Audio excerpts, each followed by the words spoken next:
உங்க விஜய் நான் வரேன்.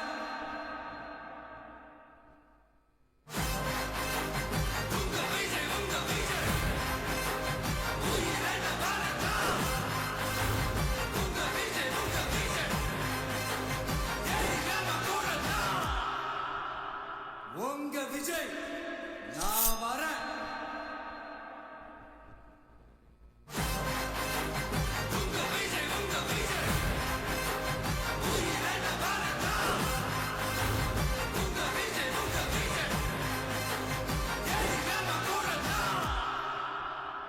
உங்க விஜய் நான் வரேன்.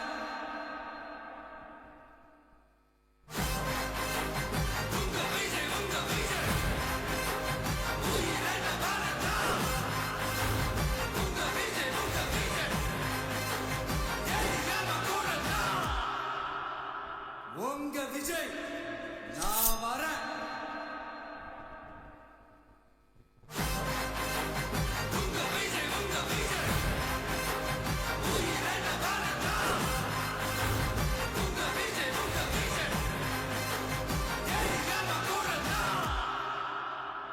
உங்க விஜய் நான் வரேன்.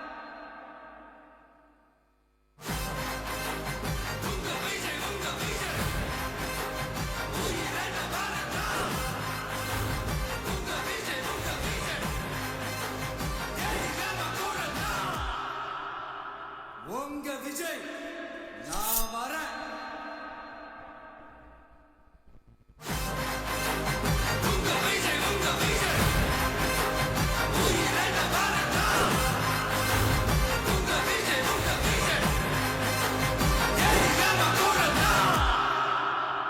உங்க விஜய் நான் வரேன்.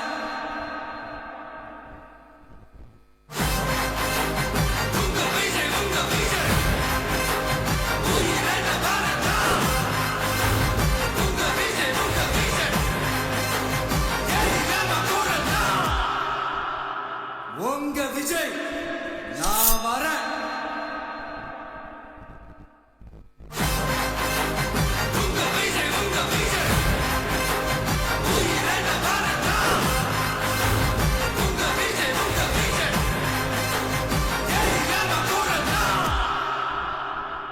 உங்க விஜய் நான் வரேன்.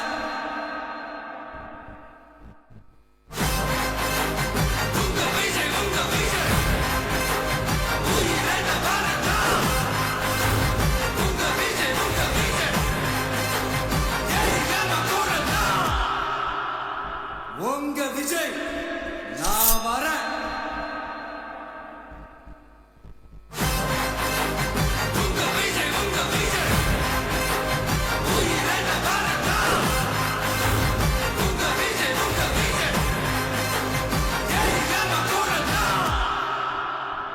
உங்க விஜய் நான் வரேன்.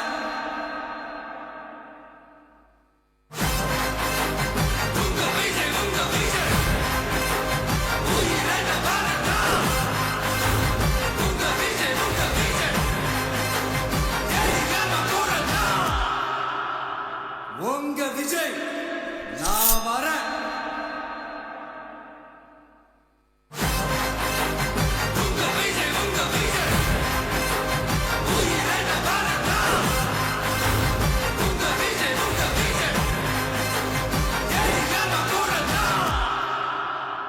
உங்க விஜய் நான் வரேன்.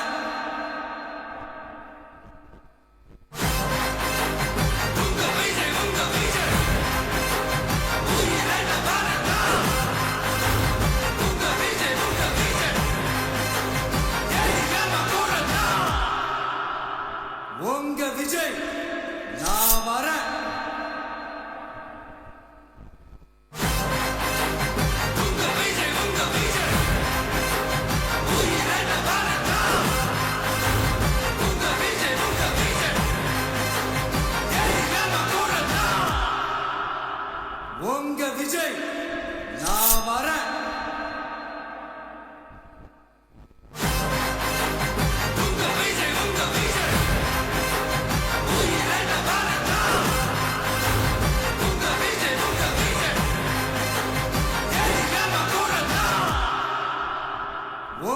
விஜய் நான் வரேன்.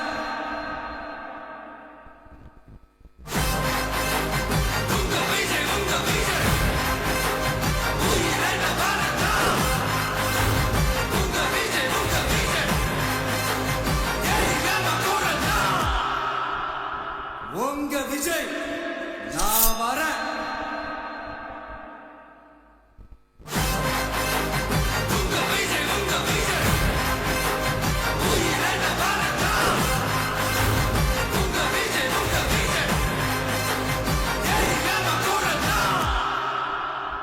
உங்க விஜய் நான் வரேன்.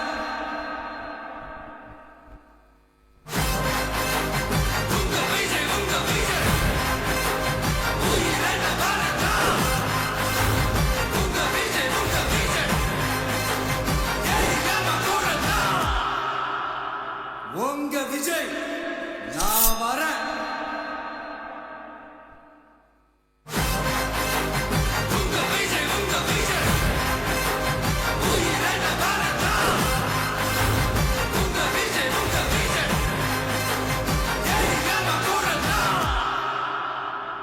உங்க விஜய் நான் வரேன்.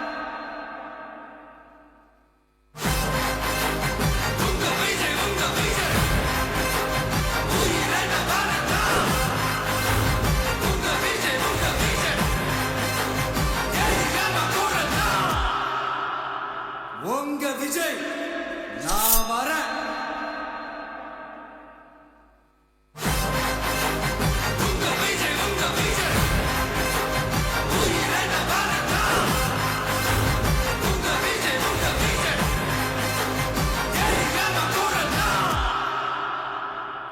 உங்க விஜய் நான் வரேன்.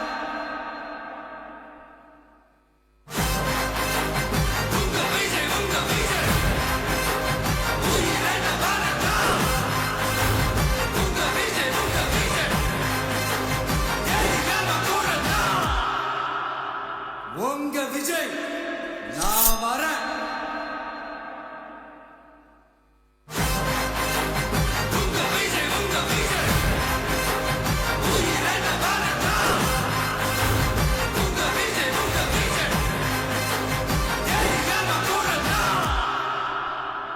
உங்க விஜய் நான் வரேன்.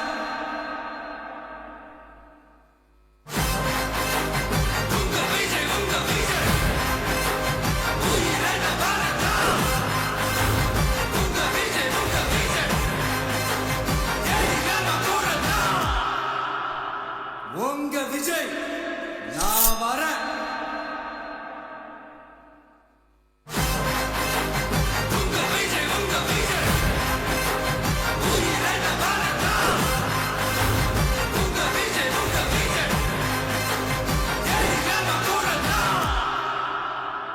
உங்க விஜய் நான் வரேன்.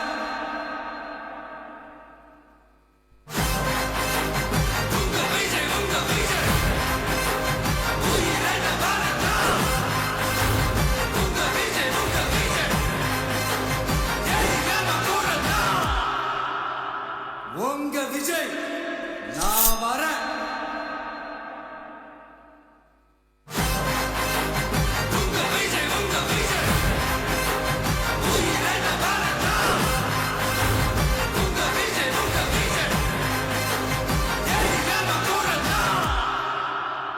உங்க விஜய் நான் வரேன்.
இரட்டை போர் யானை.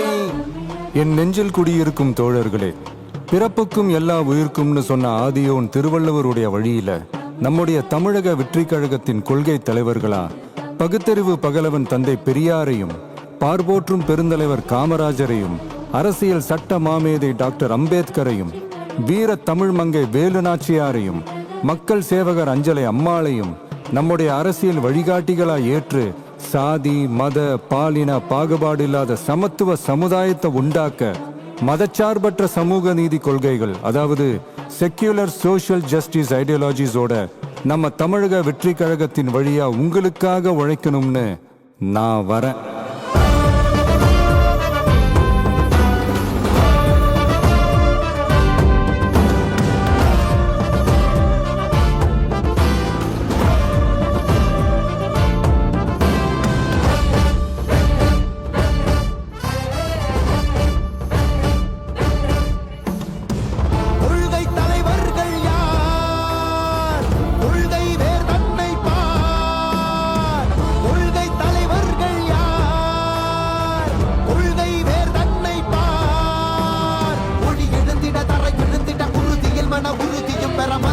மொழி பாலினமது சமமென புது யுகம் பிறந்திட நீர் மருத்துவம் காற்றுணவோடு கல்வி உலக தரமடைந்திட அறிவியலோடு அழகிய தமிழ்நாடு என புகழான் உயர்ந்திட நமது உரிமை நமது பெருமை கரக இணைய மாறும் நிலைமை பயனுற பெண் பயனுற இத்தலைமுறை ஒளிவர வெற்றி தலைவன் வழியில் நித்தம் செல்வோம், கொள்கை தலைவன் வழியில் யுத்தம் வெல்வோம். ஒளி தியாக முன்னோரை கொண்டாடவே மதச்சார்பு இல்லா ஜனம் சேரவே விழிப்போம் உழைப்போம் நமக்காகவே இலக்கே நமக்கே ஜெயம் நாளையே. தமிழக வெற்றி கழகம் எதிர்காலம் அமைக்கும் கழகம். தமிழக வெற்றி கழகம் தமிழ்நாட்டை உயர்த்தும் கழகம். நல்வாக்கும் உடனே நல்லாட்சி நமதே, முன்னேற்றம் வருதே கொண்டாட்டம் வருதே. நல்வாக்கும் உடனே நல்லாட்சி நமதே, முன்னேற்றம் வருதே கொண்டாட்டம் தருதே.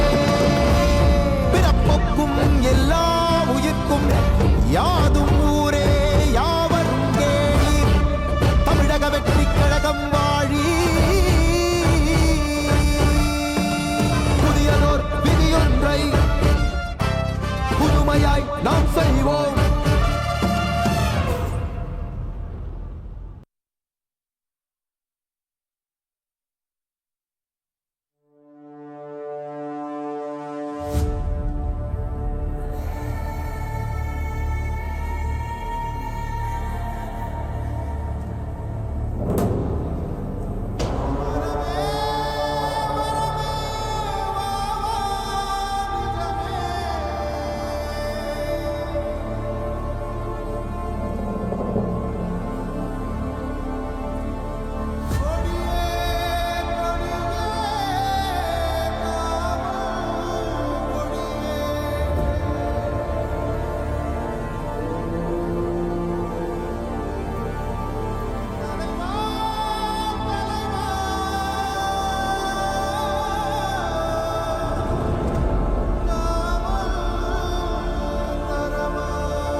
வாகை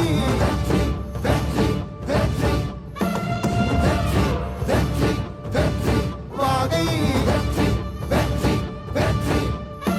பிறப்புக்கும் எல்லா உயிர்க்கும் இதோ அறத்தோடு வாழும் குலத்தோனிதோ தமிழ் தாயின் பிள்ளை தலைச்சன் இதோ உழைக்கும் இனத்தின் விளைச்சல் இதோ வாகை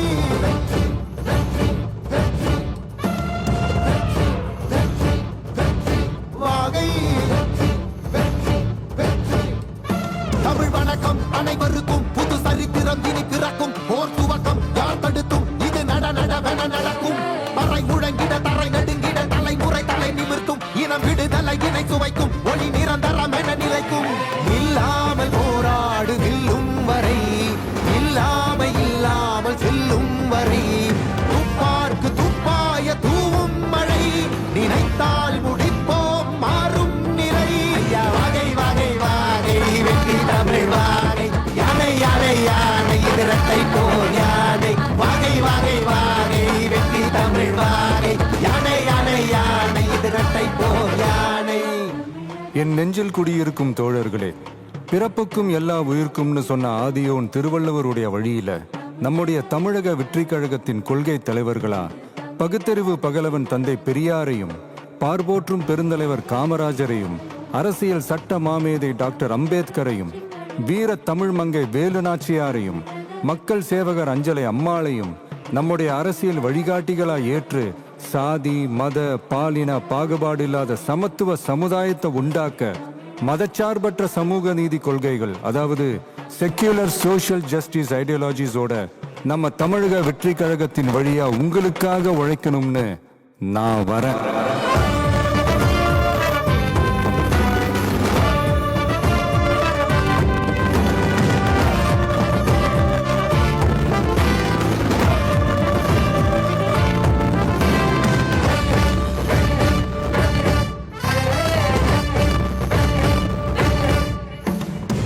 கொள்கை தலைவர்கள் யார் கொள்கை வேர் தன்னை பார் கொள்கை தலைவர்கள் யார் கொள்கை வேர் தன்னை பார் மொழி எழுந்திட தரை விழுந்திட உறுதியில் மன உறுதியும் பெற மத இன மொழி பாலினமது சமம் என புது யுகம் பிறந்திட நீர் மருத்துவம் காற்றுணவோடு கல்வி உலக தரம் அடைந்திட அறிவியலோடு அழகிய தமிழ்நாடு என புகழான் உயர்ந்திட நமது உரிமை நமது பெருமை கரங்க இணைய மாறும் நிலைமை பயனுற பெண் பயனுற தலைமுறை கொள்ளிவர வெற்றி தலைவன் வழியில் நித்தம் செல்வோம் கொள்கை தலைவன் வழியில் யுத்தம் வெல்வோம் மொழி தியாக முன்னோரை கொண்டாடவே மதச்சார்பு இல்லா ஜனம் சேரவே விழிப்போம் உழைப்போம் நமக்காகவே இலக்கே நமக்கே ஜெயம் நாளையே தமிழக வெற்றி கழகம் எதிர்காலம் அமைக்கும் கழகம்.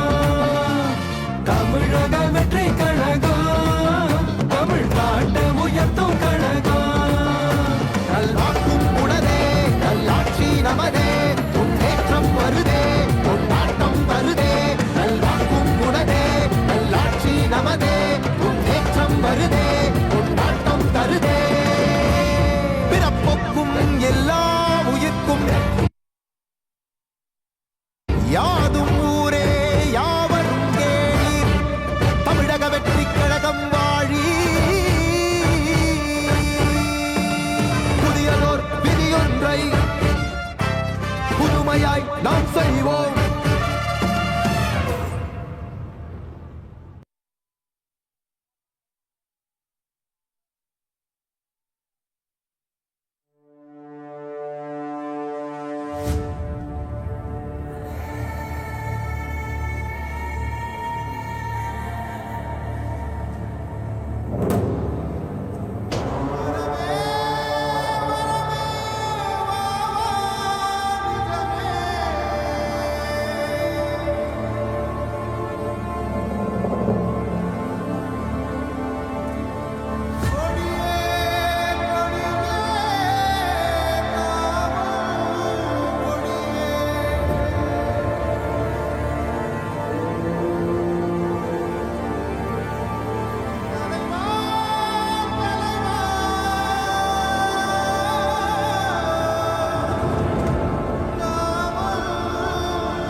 அலைகடல் என திரண்டு இருக்கக்கூடிய ஈரோடு மண்ணின் மைந்தர்களை சந்திப்பதற்காக தர்மத்தாயின் தவ புதல்வன் தமிழக வெற்றி கழகத்தினுடைய தலைவர் வெற்றி தலைவர் அவர்களின் ஈரோடு சந்திப்பு மக்கள் சந்திப்பா மாநாடா என நினைக்கும் அளவிற்கு அலைக்கடல் என கூடியிருக்கிறது கூட்டம். உங்களை எல்லாம் வரவேற்பதற்காக ஈரோடு கிழக்கு மாவட்ட கழக செயலாளர் திரு எம் விஜய் வெங்கட், ஈரோடு மேற்கு மாவட்ட கழக செயலாளர் திரு ஏ பிரதீப் குமார், ஈரோடு மாநகர மாவட்ட கழக செயலாளர் அன்பு சகோதரர் எம் விஜய் பாலாஜி அவர்கள் வருகிறார்கள், வரவேற்பு தருகிறார்கள்.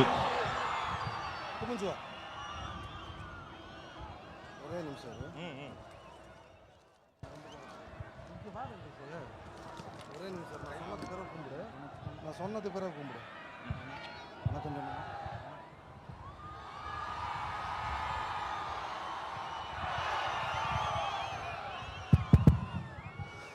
பிறப்புக்கும் எல்லா உயிருக்கும் ஈரோடு மாவட்டத்திற்கு மக்கள் சந்திப்பு நிகழ்வுக்கு சமூக நீதி காவலர் தந்தை பெரியார் பிறந்த மண்ணிற்கு வருகை தந்திருக்கும் எங்களது வெற்றி தலைவரே, 2026 நிரந்தர முதல்வரே, உங்களை ஈரோடு மக்களின் சார்பாக வருக வருக என வரவேற்பதில் பெரும் மகிழ்ச்சி அடைகிறேன். கொஞ்சம் சமூக நீதி பத்தி பேசலாமா? அது என்ன பேசலாமா? சமூக நீதியை பத்தி இந்த மண்ணு நம்ம பேசாம யார் பேசுவா?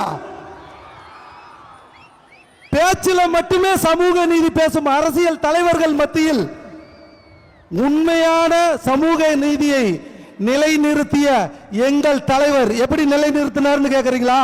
அதுக்கு சான்று நாங்க 3 பேர் தான். எங்களோட உழைப்புக்காக எங்களுக்கு இந்த வாய்ப்பை இந்த ரதத்து மேல நிக்க வச்ச எங்க தலைவர் தளபதிக்கு எங்களது நெஞ்சார்ந்த நன்றியை தெரிவிச்சுக்கிறோம்.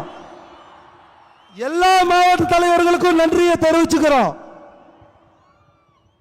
ஒரு விஷயம் நல்லா தெரிஞ்சுக்கங்க, இந்த கூட்டம் மாற்று அரசியலுக்கான கூட்டம் அல்ல, புதிய தலைமுறைக்கான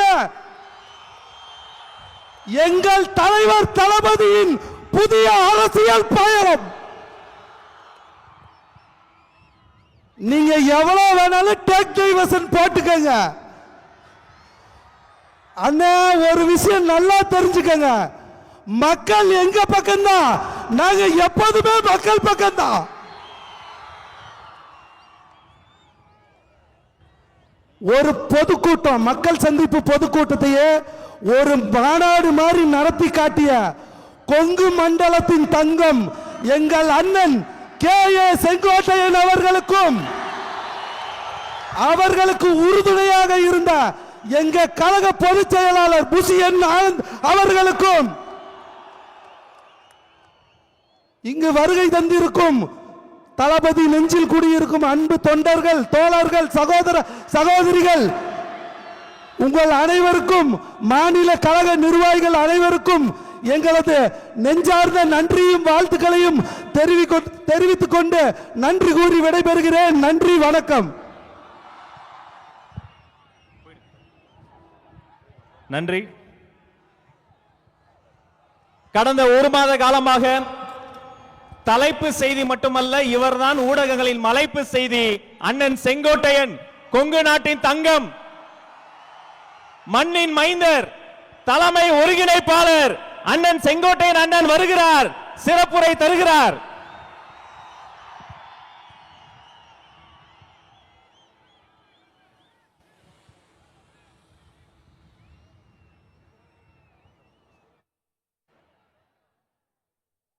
ஆர்ப்பரிக்கும் கைத்தட்டல் நடுவே இதோ அண்ணன் செங்கோட்டையன், தமிழக வெற்றி கழகத்தின் தலைமை ஒருங்கிணைப்பாளர் உங்கள் முன்னால் வருகிறார்.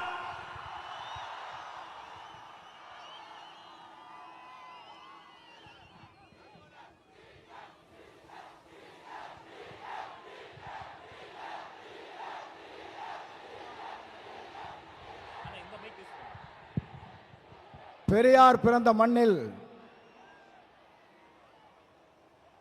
வெற்றி கழகத்துடைய தலைவர் இங்கே வருகை தந்திருக்கிறார்கள். காலத்தின்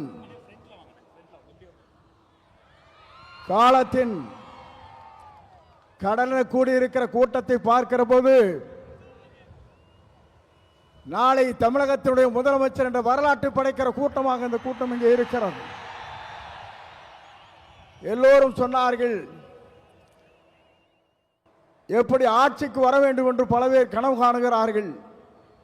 ஆனால் தமிழ்நாட்டு மக்களை பொறுத்தவரையிலும் நாளை தமிழ்நாட்டை ஆளப்போவது புரட்சி தளபதி தான்.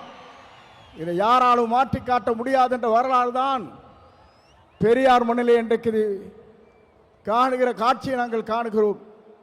சமுதாயம் என்பது தந்தை பெரியார் அவர்கள் குறிப்பிட்டதைப் போல ஏழை மக்களுடைய கண்ணீரை தீர்ப்பதற்கு ஒரு நல்ல தலைமை வேண்டும் என்று பல நாட்களாக மக்களுடைய கனவு இன்றைக்கு நிறைவேற்றப்பட்டிருக்கிறது. மிக விரைவிலேயே தான் அந்த கனவு என்பது எல்லோரும் கூடுவார்கள், கூட்டம் கூடும், கலைந்து போகும்.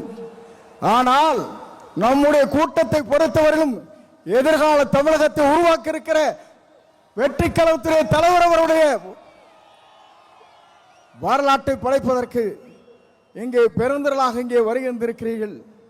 அதோடு மட்டுமல்ல, சிலவே நினைக்கிறார்கள் தலைவரை பொறுத்தவரையிலும் மனிதனை மிக்கவர், நல்லவர், வல்லவர், உங்களுக்காகவே வாழ்ந்து கொண்டிருப்பவர் என்பதை மறந்துவிடக் கூடாது.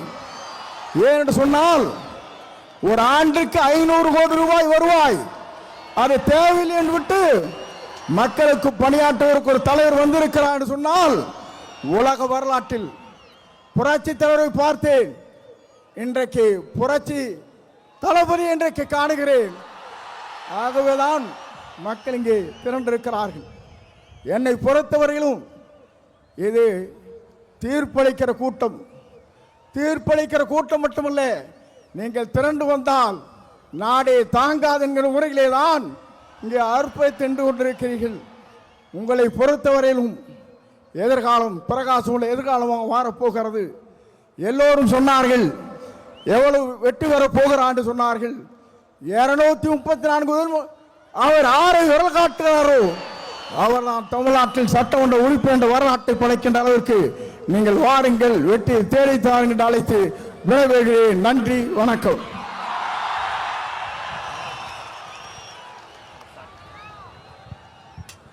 தமிழக வெற்றி கழகத்தினுடைய இணை பொதுச் செயலாளர் அண்ணன் சிடிஆர் நிர்மல்குமார் இதோ உங்கள் முன்னால் வருகிறார்.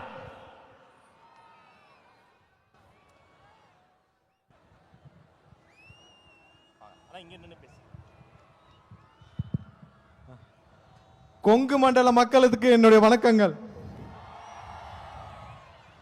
அதாவது 200-300 ஆண்டுகளாக விவசாயமாக இருக்கட்டும், தொழில்களாக இருக்கட்டும், அனைத்திலும் செழிப்பாக இருந்த இந்தியாவிற்கு எடுத்துக்காட்டாக இருக்கும் கொங்கு பகுதி மக்களுக்கு இந்தியா முழுவதும் தலை வணங்க வேண்டும். நீங்க எல்லாம் ஒரு விஷயத்தை மறந்திருக்க மாட்டீங்க, செம்மொழி மாநாடுன்னு ஒண்ணு போட்டாங்க, மறந்திருக்க மாட்டீங்க. அதுவரை இங்க நடக்கும் தொழில்கள் செழிப்புகள் வெளியே தெரியாமல் இருந்த விஷயங்களை செம்மொழி மாநாடு மூலம் உங்கள்ட்ட எவ்வளவு வசூல் பண்ணாங்க, அன்னைக்கு முடிவு பண்ண இந்த மக்கள் அதோட திமுகவை முடிச்சு கட்டினாங்க. கிட்டத்தட்ட 13, 15, 16 வருஷம் ஆச்சு. செம்மொழி மாநாடு வரைக்குமாவது ஏதோ அங்க ஒன்று இங்க ஒன்றுமாக திமுக வந்து கொண்டிருந்தது. மொத்தமாக திமுகவை தொடச்சி வெளியே போட்டது அந்த செம்மொழி மாநாடு. ஏன்னா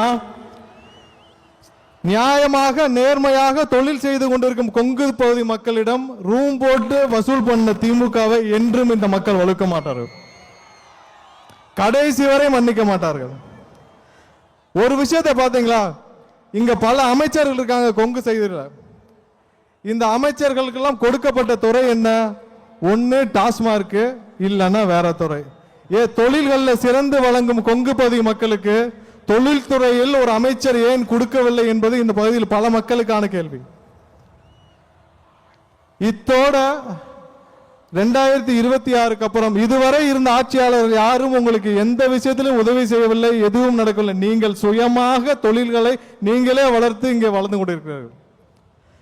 திருப்பூரா இருக்கட்டும், பல பகுதிகளாக இருக்கட்டும், உங்களுக்கு எந்த விதத்திலும் எந்த ஒத்துழைப்பும் எந்த உயரத்திலும் இந்த இதுவரை இருந்த அனைத்து அரசுகளும் எதுவும் உதவி செய்யவில்லை. ஆனால் 2026 அப்புறம் இங்க உள்ள தொழில்கள் பல மடங்கு வளர உங்களுக்கு அனைத்து வகையிலும் உதவி செய்ய நம்மளுடைய தளபதி உங்களுடைய அண்ணன் அவரின் ஆட்சி கண்டிப்பாக வரும். இங்க இருக்கிற ஒவ்வொரு பகுதி மக்களுக்கு தேவையான அளவிற்கு அவர்களுக்கு ஒரு தகுந்தாற் போல் அமைச்சரவையும் கொடுக்கப்படும். திருப்பூருக்கு என்ன தேவை, கோயம்புத்தூருக்கு என்ன தேவை, அங்குள்ள தொழில்களுக்கு என்ன தேவைங்கிறத முற்றிலும் உணர்ந்து இங்க உள்ள அனைத்து விஷயங்களையும் உயர்த்துவதற்கு நம்மளுடைய தளபதி அவர்கள் 2026 முதலமைச்சராக அமர்வார். 2026 தேர்தலில் ஒரு விஷயம் எல்லாரும் நியாயம் நீங்க மனசுல வச்சுக்கணும். அது திமுக இருக்கிற எம்எல்ஏ அமைச்சர்கள் எல்லாருக்கும் தெரியும். ஈரோடு முத்துசாமி அவர்கள் முதல் கொங்கு நம்மளுடைய கரூர் செந்தில் பாலாஜி வரை யாரும் ஜெயிக்க போவது கிடையாது. அனைவரும் அவங்களுடைய தொகுதியை மாற்ற வேண்டும் என்று முடிவு செய்து வைத்திருக்கிறார்கள். ஆனா எங்க போனாலும் விடாதீங்க, எல்லாரையும் முடிச்சு அனுப்புங்க. 2026 கொங்கு பகுதி முழுவதும் நம்மளுடைய தமிழக வெற்றி கழகத்தின் கொடிதான் பறக்க வேண்டும். நீங்கள் அனைவரும் காத்துக் கொண்டிருக்கிற தலைவரின் உரைக்கு என்னுடைய உரையை தொடர்ந்து முடித்துக் கொள்ள வாய்ப்பை வழங்கிய தலைவருக்கு என்னுடைய நன்றியை தெரிவித்து விடைபெறுகிறேன். நன்றி, வணக்கம். நன்றி அண்ணா. தமிழ்நாட்டின் தலையிடத்தை மாற்றப் போகிற 3 எழுத்து மந்திரம், அந்த 3 எழுத்து மந்திரத்திற்காக தன் பேருக்கு பின்னால் இருந்த 3 எழுத்து பதவியை தூக்கி வீசிவிட்டு தளபதி வழிக்கு வந்த கொள்கை பரப்பு பொதுச் செயலாளர் அன்பு சகோதரர் அருண்ராஜ் ஐஆர்எஸ் அவர்கள் இதோ வருகிறார்.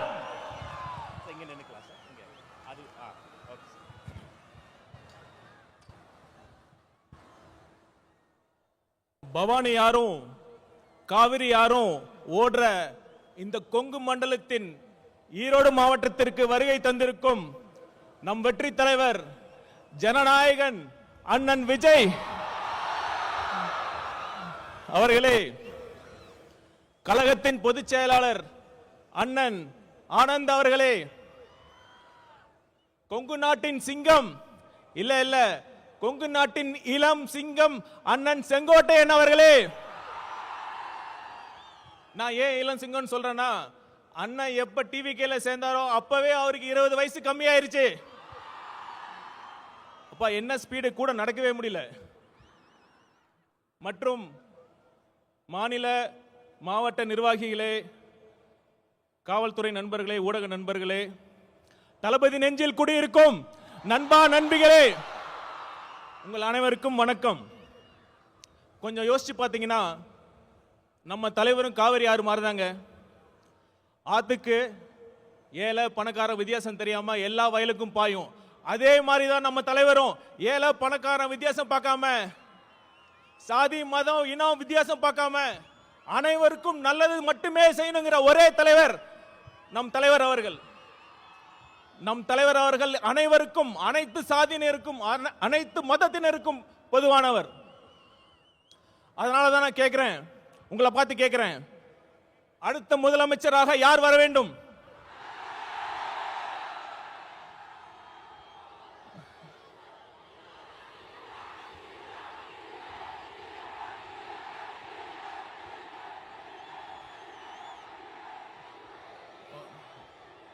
அதோட முக்கியமான கேள்வி, ஏன் நம் வெற்றி தலைவர் முதலமைச்சராக வர வேண்டும்?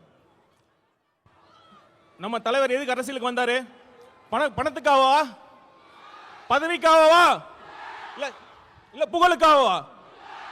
இதையெல்லாம் போதும் போதுன்னு திகற்ற அளவுக்கு அவர் பார்த்தாச்சு. அவரோட நெருங்கி பழகியவன் என்ற முறையில் சொல்றேன், அவர் வரத்துக்கான ஒரே நோக்கம் தனக்கு பணம், பேர், புகழ் எல்லாம் கொடுத்த இந்த தமிழ்நாட்டுக்கும் தமிழக மக்களுக்கும் ஏதாவது நல்லது செய்யணுங்கிற ஒரே நோக்கத்துக்காக தான். அந்த நம்பிக்கை என்கிட்ட ஆழமா இருந்ததுனாலதான் அண்ணன் சொன்ன மாதிரி என் ஐஆர்எஸ் பதவியை, நான் கஷ்டப்பட்டு படிச்ச ஐஆர்எஸ் பதவியை தூக்கி எறிஞ்சிட்டு அண்ணன் பக்கத்தில் நிக்கிறேன். அந்த நம்பிக்கை உங்ககிட்ட இருக்குல்ல? உங்ககிட்ட மட்டும் இல்ல, ஒட்டுமொத்த தமிழ்நாட்டு மக்களுக்கும் அந்த நம்பிக்கை இருக்கு. தளபதி வரார், நல்லது செய்ய போறார் என்ற நம்பிக்கை இருக்கு. அடுத்து இன்னொரு விஷயம், நம்மளை பார்த்து ரசிகர் கூட்டம்னு சொல்றாங்க. ஒரு நிமிஷம், அதுக்கு நான் சொல்றேன். இப்ப நம்ம கூட அண்ணன் இருக்கார்ல, கே செங்கோட்டையன் அண்ணன் அவர்கள், ஒரு காலத்துல அவர் தீவிர எம்ஜிஆர் ரசிகர். இன்னைக்கு ஒட்டுமொத்த தமிழ்நாடு மதிக்கின்ற ஒரு மிகப்பெரிய ஆளுமையாக இருக்கிறார் இல்லையா? இருக்கிறார் இல்லையா? அதே மாதிரி இந்த ரசிகர் கூட்டத்தில் இருந்து இன்னும் எத்தனை செங்கோட்டையன் வரப்போகிறார் என்பதை பாருங்கள். ஆனா ஒண்ணுங்க, ரசிகர் கூட்டமா கூட இருந்துடலாம், ஆனா அந்த திமுக மாதிரி கொள்ளையடிக்கிற கூட்டமா,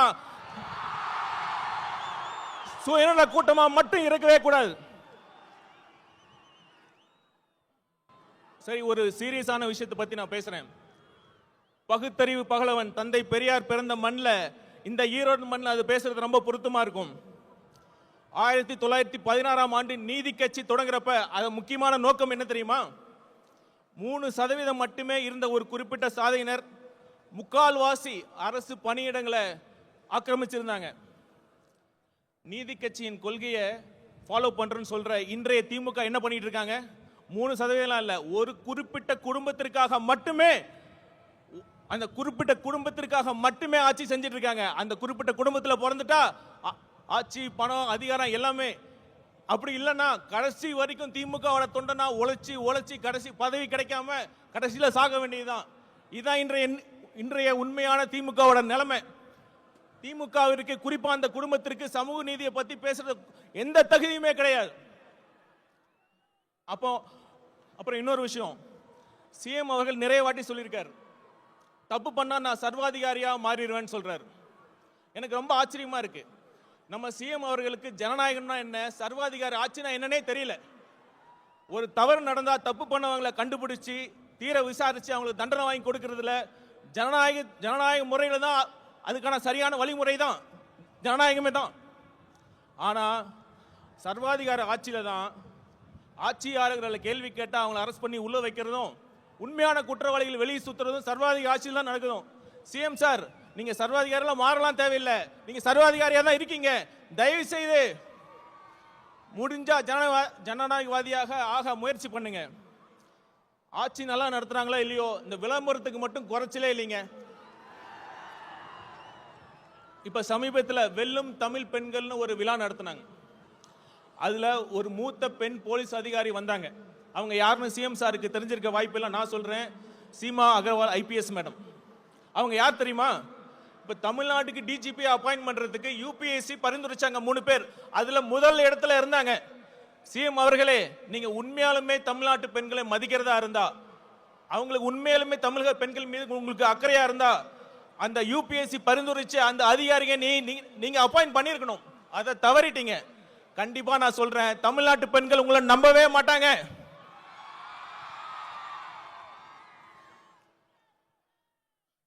இவ்வளவு மோசமான ஆட்சி பண்ணிட்டு தேர்தல் நேரத்தில் மக்கள் வரி பணத்தில் அந்த திட்டம் இந்த திட்டம்னு சொல்லி இப்ப ஸ்டாலின் அவர்கள் கொண்டு வந்துட்டு இருக்காங்க.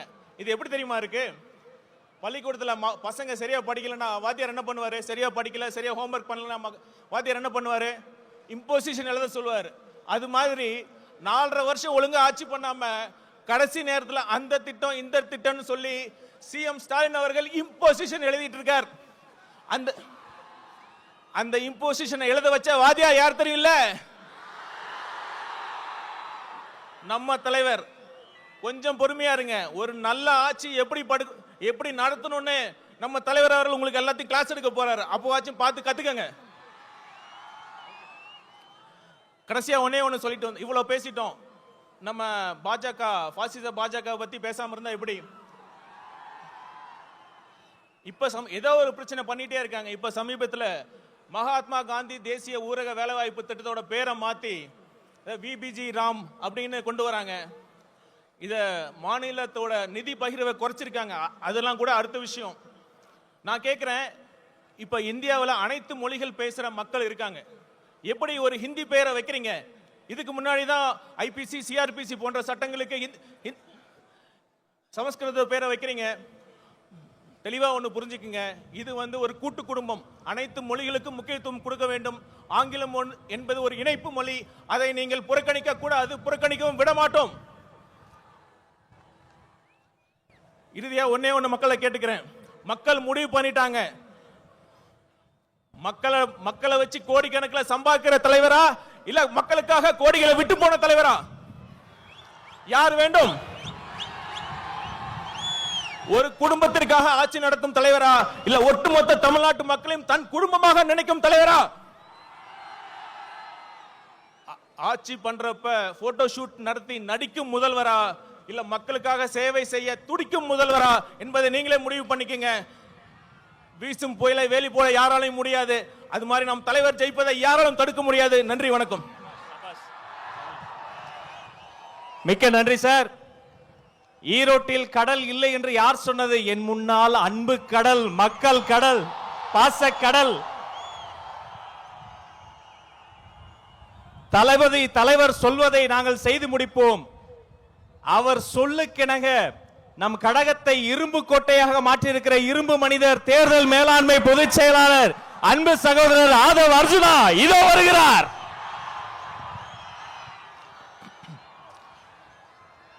தெய்வத்தால் ஆகாதெனினும் முயற்சிதான் மெய்வர்த்த கூலி தரும். அதாவது அண்ணன் செங்கோட்டையன் அவர்கள் வந்த பிறகு ஒரே ஒரு வருஷம் முடிவாச்சு. சென்ட் ஜார்ஜ் கோட்டை உறுதியாயிருச்சு. கழக தலைவர் அவர்களுக்கும் பொதுச் செயலாளர் ஆனந்தன் அவர்களுக்கும் கழக தோழர் அவர்களுக்கும் என்னுடைய வணக்கத்தை தெரிவித்து, சுதந்திர போராட்ட வீரர் தீரன் சின்னமலை அவர்களுக்கும் மாவீரன் பொல்லான அவர்களுக்கும் கொள்கை தலைவர், சமூக சீர்திருத்தவாதி, எங்களுடைய வழிகாட்டி தந்தை பெரியாரின் வழியில் அவர் பாதத்தை தொட்டு நமக்கான ஒரு மிகப்பெரிய பயணத்தை ஈரோடில் இருந்து தலைவர் தொடங்குகிறார். நம்மளுடைய குறிக்கோள் என்ன? நம்மளுடைய லட்சியம் என்ன? வெறும் அதிகாரத்தை மட்டும் அடைவதா? இங்க இருக்கக்கூடிய ஈரோடு மக்கள் எந்த அளவிற்கு ஒவ்வொரு விவசாயிகள், ஒவ்வொரு நெசவாளர்கள், ஒவ்வொரு தொழிலாளர்கள் தன்னுடைய வாழ்க்கையில் மிகப்பெரிய துயரத்தையும் ஒவ்வொரு நாளையும் தன்னுடைய குடும்பத்தை நடத்துறதுக்கே இந்த ஆட்சியோடைய ஊழலாலையும் பாதிக்கப்பட்டு இருக்காங்க. இங்க இருக்கக்கூடிய அமைச்சர்கள் டாஸ்மார்க்கை மட்டுமே நடத்திட்டு இருக்கக்கூடிய ஒரு நிர்வாகத்தை கொடுத்துட்டு இருக்காங்க. இதை மாற்றணும்னா யாரால மாற்ற முடியும்? யாரால மாற்ற முடியும்? நீங்க சொல்லுங்க. யாரால மாற்ற முடியும்? தளபதி விஜய் அவர்களால் மாற்ற முடியும். எந்த கட்சியால மாற்ற முடியும்? டிவிகே. இன்றைக்கு இருக்கக்கூடிய ஒரே நம்பிக்கை டிவிகே தான். அப்ப அது ரீசெண்டா ஒரு மாநாடு, இளைஞர் மாநாடு மாதிரி நடத்தினாங்க. எப்படி? இளைஞர் மாநாடு மாதிரி. அங்க ஆனா இளைஞர்களே இருக்க மாட்டாங்க. ஆனா அங்க ஒரு இளைஞர் இருக்காரு. அவங்க அப்பா பையன், அவங்க 2 இளைஞர்கள் தான் தமிழ்நாட்டில். அந்த இளைஞர்கள் சொல்றாங்க, மாநாடு போட்டு இளம் பெரியாராம். யாருப்பா இளம் பெரியாரு? பெரியாரோட வரலாறு தெரியுமா? பெரியார் ஸ்பெல்லிங் படிக்க தெரியுமா உனக்கு? மழையில படிக்க கொடுத்தா? இதே ஈரோட்டில் மண்ணில் எத்தனை சொற்பொழிவுகள், எத்தனை மாநாடு, எத்தனை உழைப்பு, 70 வருட உழைப்பு. அந்த 70 வருட உழைப்பை சிதைக்கிற மாதிரி இளம் பெரியார்னு சொல்றீங்களே உங்க மகனுக்கு, இதுவா ஆட்சி? திராவிட கழகம் என்ன செய்து கொண்டிட்டு இருக்கிறது? பெரியாரை வந்து அவமானப்படுத்தும் பொழுது இதே உங்க மகன் 5 வருஷத்துக்கு முன்னாடி சினிமால சமூக நீதினா என்னன்னு கொஸ்டின் கேட்டார். சமூக நீதி தெரியாதவரை இளம் பெரியாரா? யாருங்க இங்க இளம் பெரியார்? மக்கள் கிட்ட நம்ம கேட்கிறோம், யார் இங்க இளம் பெரியார்? நீங்க சொல்லுங்க, யார் இங்க இளம் பெரியார்? பெரியார் அவர்களுக்கு முன்பு ஒரு தலைவர் இன்னும் உருவாகவில்லை, எதிர்காலத்திலும் உருவாக்கப்பட முடியாது.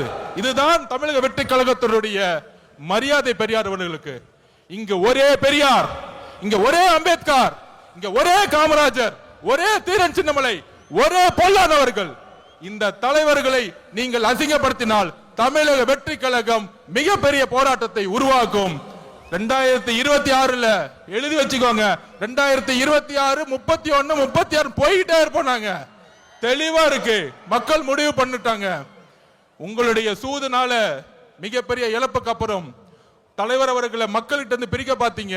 ஆனால் இங்க இருக்கிற கூட்டம், இங்க இருக்கக்கூடிய மக்கள் சக்தி, இங்க இருக்கக்கூடிய பெண்கள் சக்தி எந்த அளவிற்கு தலைவர் மீது நம்பிக்கையும் அன்பையும் வச்சிருக்காங்கிறத இந்த கூட்டம் இல்ல, இந்த மக்கள் கூட்டத்துடைய எழுச்சி இந்த ஆட்சியாளர்களை துரத்தக்கூடிய ஒரு எலெக்ஷனா இருக்குங்கிறத பதிவு பண்ணிது. தலைவர் அவர்களுடைய பேச்ச நீங்க மட்டுமல்ல ஒட்டுமொத்த தமிழகம் கேட்கறது ரெடியா இருக்கு. கேட்கலாமா? நன்றி, வணக்கம்.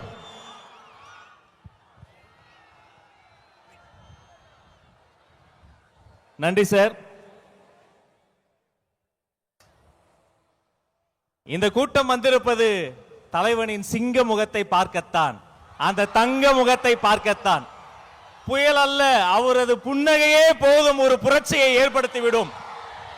தலைவர் சொல்வதை செய்பவர்கள் மத்தியில் தலைவர் நினைப்பதையே செய்து முடிக்கக்கூடிய தமிழக வெற்றி கழகத்தினுடைய போர்ப்படை தளபதி, போற்றுதலுக்குரிய பொதுச் செயலாளர் அண்ணன் என் ஆனந்த் இதோ வருகிறார்.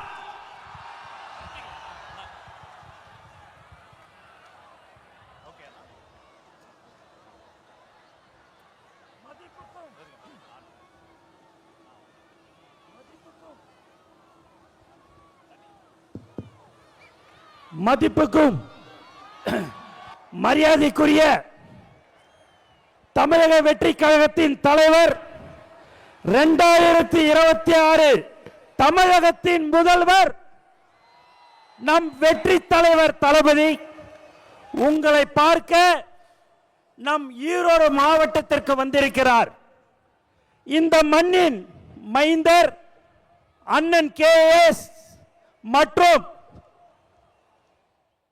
தலைவரை காண கூடியிருக்கும் கழகத்தின் மாநில மாவட்ட நிர்வாகிகள், ஒன்றியம், கிளை கழகம், வார்டு பகுதி மற்றும் சார்பணிகள், தளபதி நெஞ்சில் குடியிருக்கும் ஈரோடு மக்களே உங்கள் அனைவருக்கும் வணக்கம். நம் கொள்கை தலைவர் பெரியாரின் மண்ணில் நம் வெற்றி தலைவர் தளபதி வந்திருக்கிறார். மங்களகரமான மஞ்சள் மண்ணில் மக்கள் விரும்பும் முதல்வர் வேட்பாளர் வந்திருக்கிறார். இனி எப்போதும் ஈரோடு தளபதியின் கோட்டை. தயார்படுத்திக் கொள்ளுங்கள் உங்கள் குடும்ப ஓட்டை. நண்பர்களே, நாம் இங்கு கூடியிருப்பது வெறும் கூட்டத்திற்காக அல்ல, ஒரு மாபெரும் மாற்றத்திற்கான தொடக்கத்திற்காக. தளபதியின் கரத்தை வளப்படுத்துவோம். ஒவ்வொரு வீட்டிற்கும் நம் கொள்கையை கொண்டு செல்லுங்கள். நாம் போடுவது வெறும் ஓட்டல்ல, தமிழ்நாட்டின் எதிர்காலத்தின் அஸ்திவாரம். தளபதியின் வழியில் தளபதியின் வெற்றிக்காக ஒன்றிணைவோம். வெற்றி நிச்சயம். நன்றி, வணக்கம். நன்றி அண்ணா. திக்கெட்டும் திசையெட்டும் இருந்து பெரியோர்களும் தாய்மார்களும் கூடி இருந்தது இந்த ஒரு நொடிக்காகத்தான். நேரில் வந்திருக்கிற சொந்த பந்தங்களே, நேரகில் பார்த்து கொண்டிருக்கக்கூடிய உலக தமிழர்களே, தமிழக வெற்றி கழகத்தினுடைய வெற்றி தலைவர், வருங்கால முதல்வர், தமிழ்நாட்டின் தலையெழுத்தை மாற்ற போகிற மந்திரம், தர்மத்தாயின் தல புதல்வன்,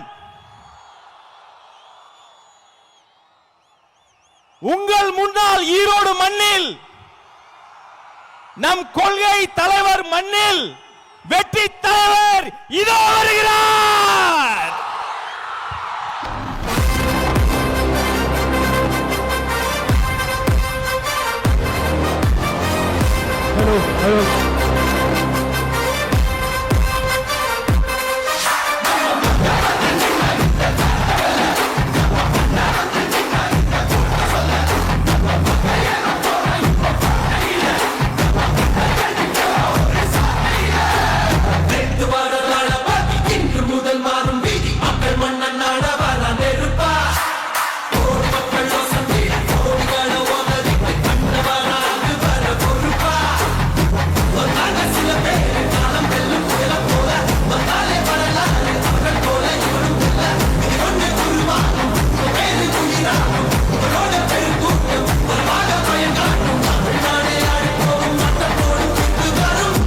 விஜய் உங்க விஜய் உயிர் என்ன வரனா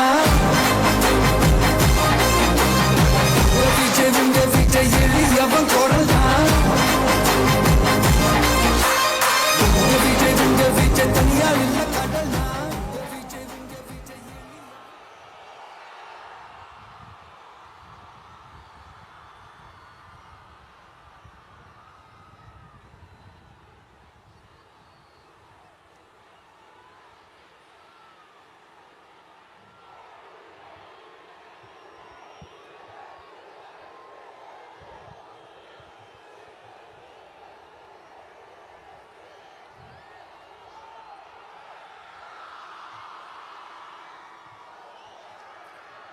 மஞ்சள் மஞ்சள் பொதுவா நல்ல காரியங்கள் ஸ்டார்ட் பண்றதுக்கு முன்னாடி இந்த மஞ்சள் எடுத்து வச்சு தான் ஸ்டார்ட் பண்ணுவாங்க.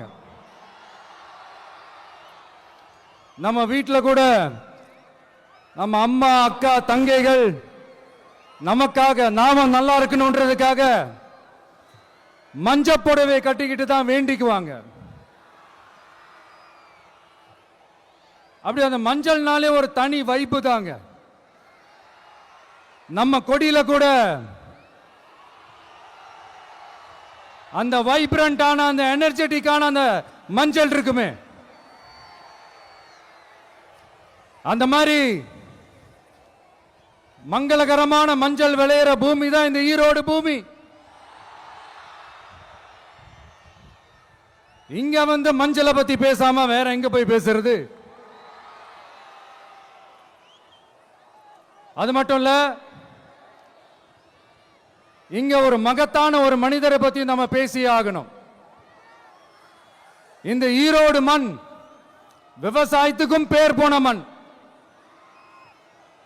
இங்க நடக்கிற அந்த விவசாயத்துக்கு மிக முக்கியமான ஒரு கவசமா இருக்கிறது என்ன தெரியுமா? காலிங்கராயன் அணை, காலிங்கராயன் கால்வாய். காலிங்கராயன் அணை கட்டினதுலையும் கால்வாய் வெட்டினதுலையும் உயிரான உணர்வு பூர்வமான நிறைய விஷயங்கள் இருக்குது. அப்படி அந்த ப்ராசஸ்ல அவர் அந்த அணை கட்டும் போதும் கால்வாய் வெட்டும் போதும் ரொம்ப சோர்வடைஞ்சிட்டாராம். அப்ப அவங்க அம்மா அதை பார்த்துட்டு சொன்னாங்களாம், மகனே காளிங்கா, தயிர் வித்த காசு தாழ்வாரம் வரைக்கும் இருக்குது, மோர் வித்த காசு முகுட வரைக்கும் இருக்குது, அதை எடுத்துக்கிட்டு போய் அணைய கட்டியா கால்வாய வெட்டியான்னு சொல்லி தைரியம் கொடுத்தாங்களாம். பெத்த அம்மா கொடுக்கிற அந்த தைரியம் இருக்கு பாருங்க, அதை தாண்டி வேற எதுவுமே கிடையாதுங்க. ஒரு மனுஷனால எதையும் சாதிச்சு காட்ட முடியும். அப்படி ஒரு தைரியத்தை தான் இப்ப நீங்க என்னுடைய அம்மா அக்கா தங்கைகள் நண்பா நண்பிகள் தோழர்கள் எல்லாரும் எனக்கு கொடுத்திருக்கிறீங்க. அதே தைரியத்தை, அதே துணையா என் கூட நிக்கிறீங்க. இதை எப்படி நம்ம பிரிச்சு விடலாம்? இதை எப்படி நம்ம கெடுக்கலாம்? என்னெல்லாம் அவதூறுகள் நம்ம விஜய் மேல சொல்லி மக்களை நம்ப வைக்கலாம்? என்னெல்லாம் சூழ்ச்சிகள் நம்ம விஜய் மேல பண்ணி மக்களை நம்ப வைக்கலாம்? இப்படி சூழ்ச்சிகளை மட்டுமே நம்பி பொழப்ப நடத்துற சில சூழ்ச்சிக்கார கூட்டங்கள் இதை தொடர்ந்து செஞ்சுக்கிட்டு தான் இருக்கு. ஆனா அவங்களுக்கு தெரியாது, இது இன்னைக்கு நேத்து வந்த உறவு இல்ல. கிட்டத்தட்ட 30-33 வருஷத்துக்கு மேல இருக்கிற உறவு. ஏன் நான் சினிமாவுக்கு வந்தப்போ எனக்கு வயசு 10, அப்பல இருந்தே இந்த உறவு ஸ்டார்ட் ஆகி போயிட்டு இருக்கேன்னு அவங்களுக்கு தெரியாம போச்சு. அதனால என்ன பண்ணாலும், நீங்க என்ன ட்ரை பண்ணாலும், எல்லாத்தையும் விட்டுட்டு மக்களுக்காக வந்திருக்கிற இந்த விஜய மக்கள் ஒரு நாளும் கைவிட மாட்டாங்க. மக்கள் கூடவே நிக்கிறாங்க, கூடவே நிப்பாங்கன்னு அவங்களுக்கு தெரியாம போச்சு. என்னப்பா நிப்பீங்கல்ல? உங்களை நம்பிதாப்பா வந்திருக்கிறேன். அதான் இந்த சத்தம் தாங்க வாழ்நாள் பூரா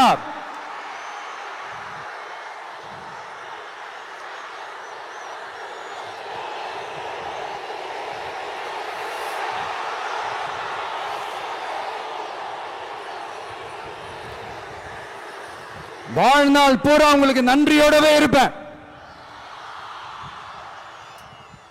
இப்போ நம்ம காளிங்கராயன் அவர்கள் அணையை கட்டுறதுக்காக பவானிக்கு போய் பார்க்கும்போது ஒரு இடத்துல ஒரு பாம்பு வந்து உட்கார்ந்துச்சான், படுத்துச்சான். அது படுத்த இடத்துல தான் அவர் அணையை கட்ட ஸ்டார்ட் பண்ணாராம்.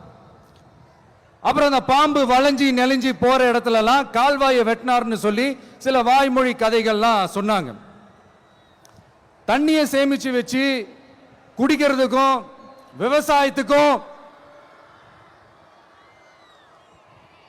தம்பி கீழே இறங்கு, தம்பி கீழே இறங்குப்பா, ப்ளீஸ் கீழே இறங்குப்பா.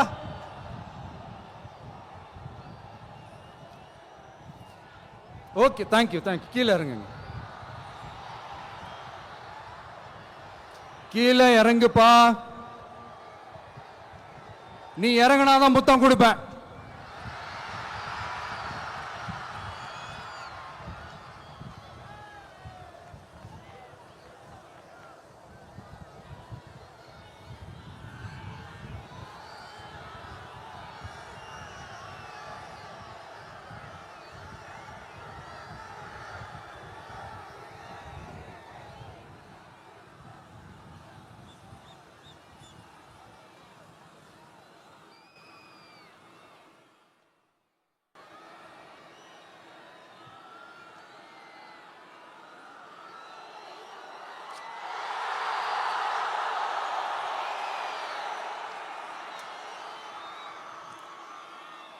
இப்படி தண்ணியை சேமிச்சு வச்சு குடிக்கிறதுக்கும் விவசாயத்துக்கும் வழி வகுக்கிறது எவ்வளவு பெரிய ஒரு நல்ல விஷயம்.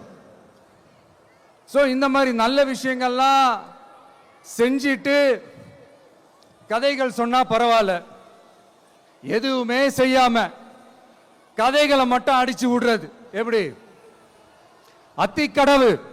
அத்திக்கடவு அவிநாசி திட்டத்தை இன்னும் விரிவுபடுத்தினா அந்த 3 மாவட்டத்தில் இருக்கிற லட்சக்கணக்கான மக்களுக்கு எவ்வளவு பிரயோஜனமா இருக்கும். எத்தனையோ லட்சம் ஏக்கர் நிலங்கள்ல விவசாயம் நடத்தினா எவ்வளவு பிரயோஜனமா இருக்கும். ஏன் அதெல்லாம் பண்ண மாட்டேன்றீங்க? வள்ளுவர் கோட்டத்துக்கு காட்டுற அக்கறைய இங்க மக்கள் வாழ்வாதாரத்தில் கொஞ்சம் காட்டலாம்ல, ஏன் காட்ட மாட்டேன்றீங்க? இங்க என்ன கவர்மெண்ட் நடத்துறாங்களா இல்ல கண்காட்சி நடத்துறாங்களா? இந்த 21ஆம் நூற்றாண்டிலே மக்களை பத்தி எதுவுமே யோசிக்கிறது இல்ல. ஆனா அந்த காலத்திலேயே இது எல்லாத்தையும் பத்தி யோசிச்ச மக்களை பத்தி, குடிக்கிற தண்ணியை பத்தி, விவசாயத்தை பத்தி, அணை கட்டுறதை பத்தி, கால்வாய் வெட்டுறதை பத்தி, இதெல்லாம் எங்கிருந்து? பவானியிலிருந்து நொய்யலாறு வரைக்கும் கால்வாய் வெட்டி இது எல்லாத்தையும் பத்தி யோசிச்ச காளிங்கராயன் அவர்களுக்கு கோடி கும்பிடு போட்டாலும் பார்த்தாதுங்க. இப்படி அந்த காலத்துல இருந்த ஒரு ஹீரோவை பத்தி பேசிட்டு இந்த காலத்துல, அதாவது 1920th செஞ்சுரியில இருந்த ஒரு ஹீரோவையும் பத்தி நம்ம பேசி ஆகணும்ல. ஒருத்தர் இலகிய மனம் கொண்ட ஹீரோனா இன்னொருத்தர் இரும்பு மாதிரி அயன் மேன் தான். எஸ், நம்ம ஈரோடு கடப்பாறை தான்.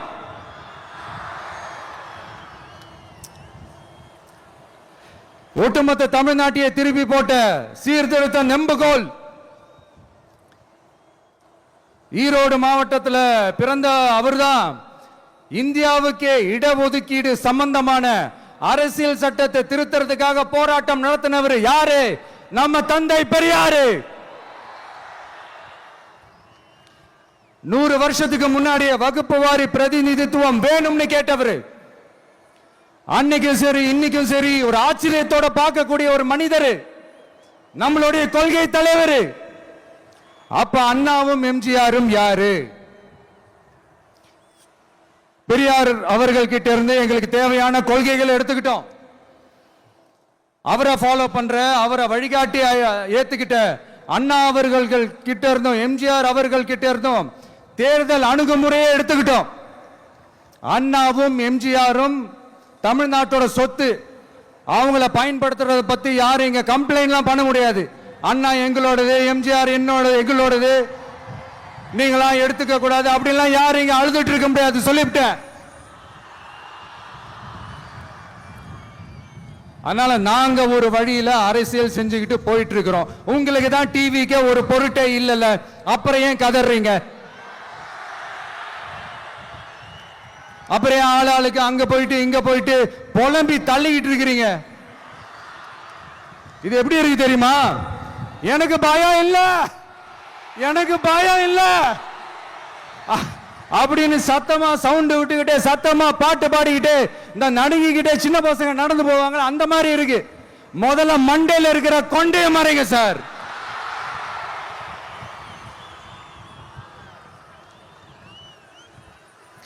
சும்மா மாறு வேஷத்துல மறு வச்சுக்கிட்டு மீடியா ஆளு, ரேடியோ ஆளுன்னு இவங்க ஆளுங்களே மாத்தி மாத்தி அனுப்பிக்கிட்டு, இதெல்லாம் என்ன மக்களுக்கு தெரியாதுன்னு நினைச்சிட்டு இருக்கீங்களா?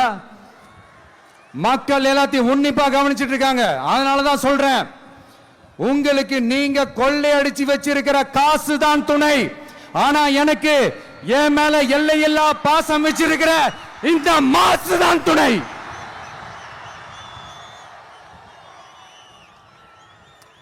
இப்படி நமக்கு துணையா இருக்கிற ஈரோடு மக்களுக்காக நான் இப்போ குரல் கொடுக்கலான்னு வந்திருக்கிறேன். சரி, இப்ப விஷயத்துக்கு வருவோம். பெரியார் அவர்கள் கிட்ட இருந்த அந்த செல்வாக்கையும் அந்த பதவிகளையும் அந்த பவரையும் வச்சுக்கிட்டு அவர் என்ன சொன்னார் தெரியுமா? இவ்வளவு செல்வாக்கு, இவ்வளவு பதவிகள், இவ்வளவு பவர் இருந்தோம் நான் ஒரு 5 பைசா காசு சம்பாதிச்சிருப்பேனா? எனக்கோ இல்ல என் குடும்பத்துக்கோ பட்டங்கள் வேணும், பதவி வேணும்னு ஏதாவது கேட்டிருப்பேனா? இல்ல ஏதாவது லாபம் பார்த்திருப்பேனா? இல்ல எதுக்காவது ஆசைப்பட்டிருப்பேனா? ஆனா அவர் பேரை சொல்லிக்கிட்டு, அவருடைய கொள்கையை ஃபாலோ பண்றதா சொல்லிக்கிட்டு இப்ப ஆட்சியில இருக்கிறவங்க என்னெல்லாம் செய்யறாங்கன்னு.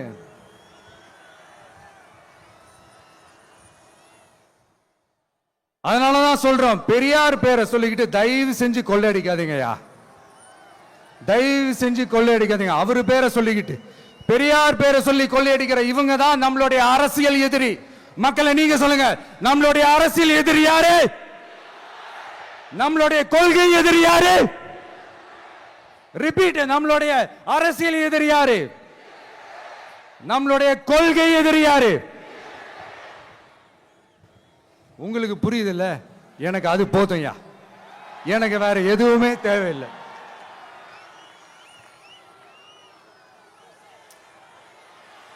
அதனாலதான்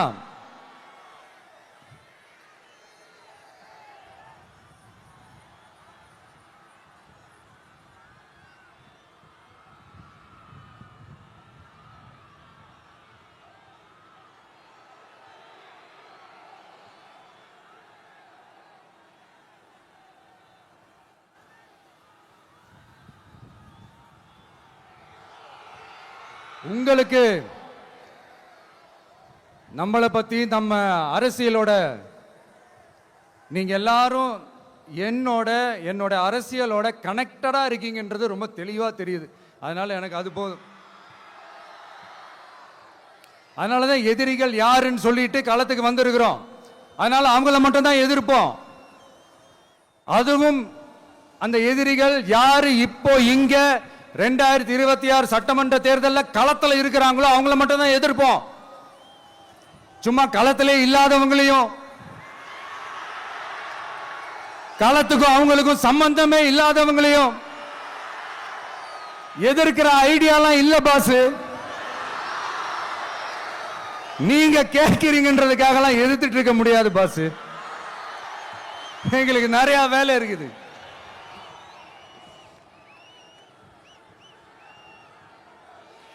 எத்தனை எத்தனை பொய்யான வாக்குறுதிகள்.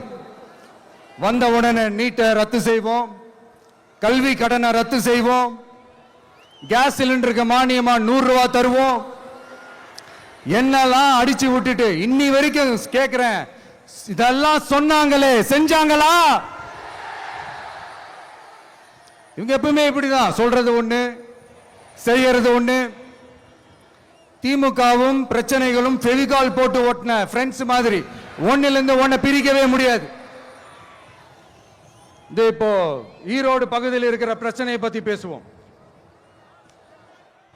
பெரியார் பேரை மட்டும் சொல்லிக்கிட்டு எப்படி அவரோட கொள்கைகளுக்கு எதிராக செயல்படுறாங்களோ அப்படிதான் இந்த மஞ்சள் நகரத்தோட மஞ்சளுக்கும் ஒண்ணும் பண்ணல, மஞ்சள் விவசாயிகளுக்கும் ஒண்ணும் பண்ணல. ஆராய்ச்சி மையம், சிறப்பு மையம்னு கோடி கோடியா டெண்டர் விட்டாங்க, பேருக்கு கட்டிடத்தை கட்டினாங்க. ஆனா உலகமே போட்டி போட்டு வாங்குற மஞ்சளை மதிப்பு கூட்டி விற்பனை செய்ய, அதாவது அதோட வேல்யூ இன்க்ரீஸ் பண்ணி நம்ம விவசாயிகளுக்கும் இந்த மாவட்ட மக்களுக்கும் நன்மை செய்ய இதுவரைக்கும் என்ன செஞ்சிருக்காங்கன்னு யோசிச்சு பார்த்தா ஒரு பெரிய ஜீரோ தான். கரும்பு நெல்லுக்கு அரசாங்கம் விலை பிக்ஸ் பண்றாங்க, அதையும் ஒழுங்கா பண்றதில்ல, ஒவ்வொரு முறையும் பிரச்சனை. அங்க நெல் கொள்முதல் செய்யறதுல ஊழல். சரி, நாம கஷ்டப்பட்டு விளைய வச்சது வீணா போக கூடாதுன்னு நினைச்சு நம்ம விவசாயிகள் கேட்கிற லஞ்சத்தை கொடுத்தாலும் அதுக்கப்புறம் கூட அந்த கொள்முதல் ஒழுங்கா நடக்கிறது இல்லை. அதையும் தாண்டி ஏதோ ஒரு விலை விவசாயிகளுக்கு கிடைக்குது. அப்படிலாம் இல்லாம ஒழுங்கா நேர்மையா நம்ம மஞ்சளுக்கும் நியாயமான விலை பிக்ஸ் பண்ணி தரமான விதைகளை கொடுத்தா என்ன குறைஞ்சா போயிடுவாங்க? இதெல்லாம் யோசிக்கிறதுக்கு அவங்களுக்கு நேரமே இல்லை. 24/7 அவங்களுடைய யோசனை என்ன தெரியுமா? இந்த விஜயை எப்படி முடக்கலாம்,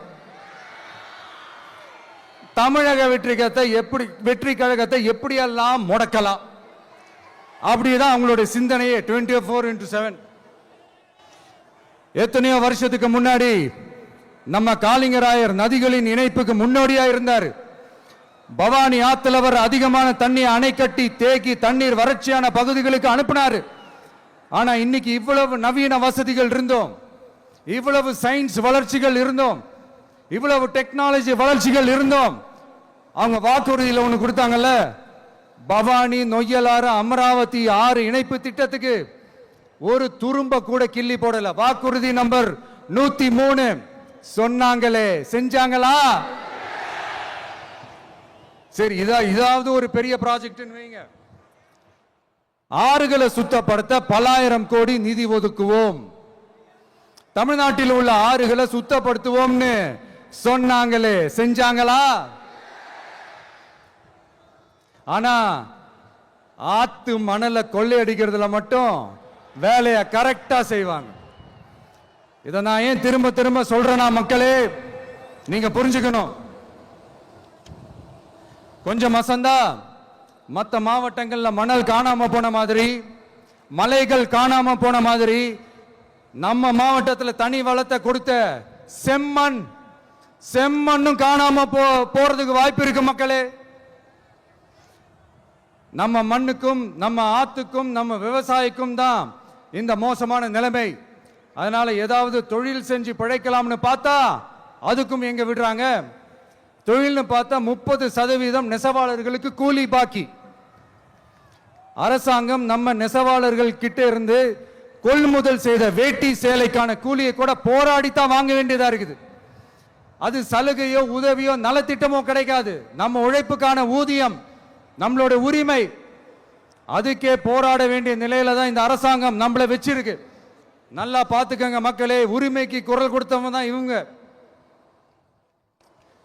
சிறு குறு தொழில்கள் பீக் ஹவர்ஸ் சார்ஜ்னு கரண்ட்டுக்கு அநியாய விலை வச்சு அதையும் செய்ய விடாம நம்மளை முடக்கிறாங்க.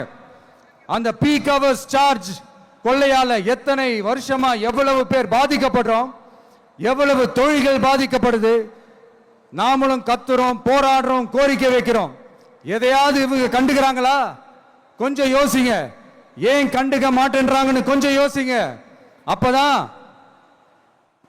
அப்பதாங்க பிரைவேட்ல அதிக விலைக்கு கரண்ட் வாங்க முடியும், அதுக்கு டெண்டர் விட முடியும்.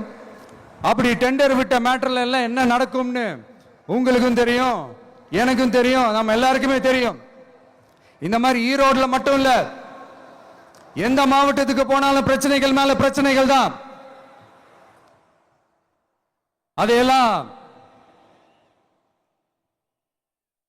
அதையெல்லாம் தீக்கிறதுக்கு ஒரு சொல்யூஷன் கூட சொல்லாம இதுல வேற பெருமையா மாடல் அரசுங்கிறது இல்ல. நான் கேட்கிறேன், கூச்சமா இல்ல?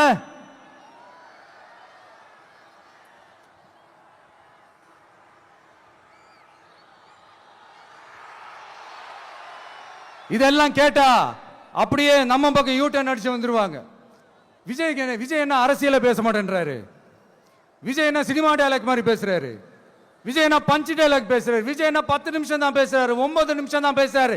நான் எத்தனை நிமிஷம் பேசினா உங்களுக்கு என்ன சார்? நான் எப்படி பேசினா உங்களுக்கு என்ன சார்?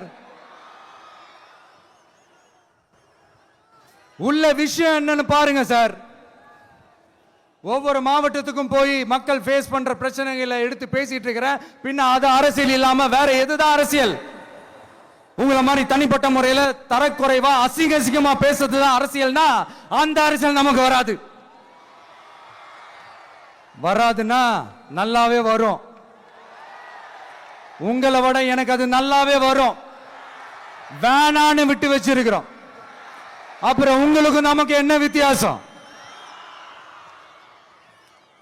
காஞ்சிபுரத்தில் நாம பேசும்போது இந்த மாதிரி உங்களால் அமைக்கப்பட போற ஆட்சியில நம்ம ஆட்சிக்கு வந்த உடனே என்னெல்லாம் செய்ய போறோம்ன்றது சிலது சொன்னோம். அதையெல்லாம் தப்பா புரிஞ்சுக்கிட்டு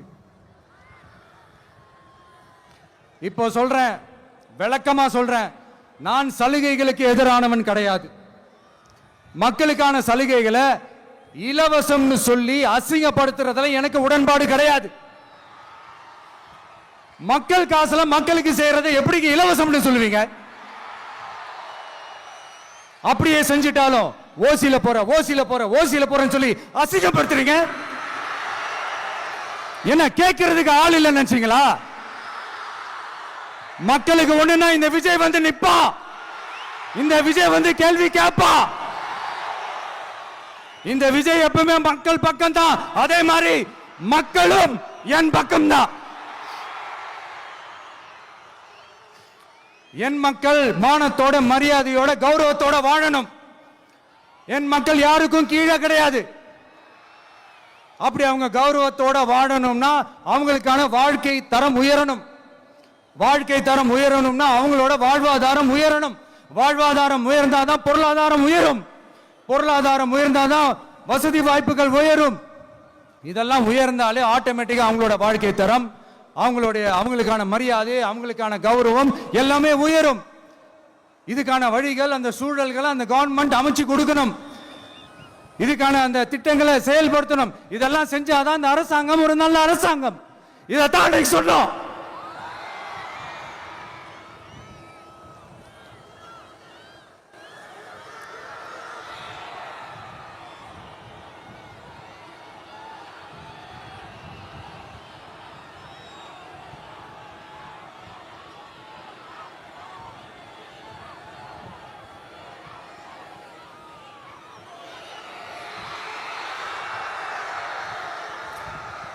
இதைத்தான் இன்னைக்கு சொன்னோம். உடனே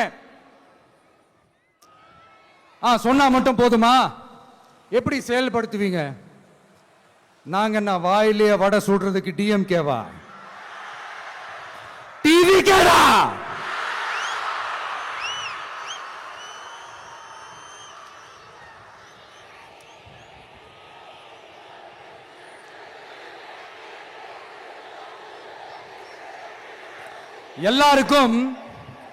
எல்லாருக்கும் நிரந்தரமான ஒரு வீடு இருக்கணும்னு சொன்னோம். உடனே எங்க ஆட்சியிலே நாங்க எல்லாரும் வீடு கட்டி கொடுத்துட்டோமே அப்படிங்கிறது இல்ல. நான் கேட்கிறேன், இங்க உங்களை தான் கேட்கிறேன், இங்க வாடகைக்கு இருக்கிறவங்களே இங்க யாரும் இல்லையா? எல்லாருக்கும் சொந்தமா வீடு கட்டி கொடுத்துட்டாங்களா? அடுத்து வீட்டில் இருக்கிற ஒவ்வொருத்தரும் மினிமம் டிகிரி படிச்சிருக்கணும் அப்படின்னு சொன்னோம். உடனே எங்க ஆட்சியிலே எல்லாரும் டிகிரி படிச்சு முடிச்சிட்டாங்களே அப்படிங்கிற மாதிரி சொல்றது அது உண்மைனா? ஸ்கூல் லெவல்லையே டிராப் அவுட்ஸ் அதிகமானது யாரோட ஆட்சியிலங்க?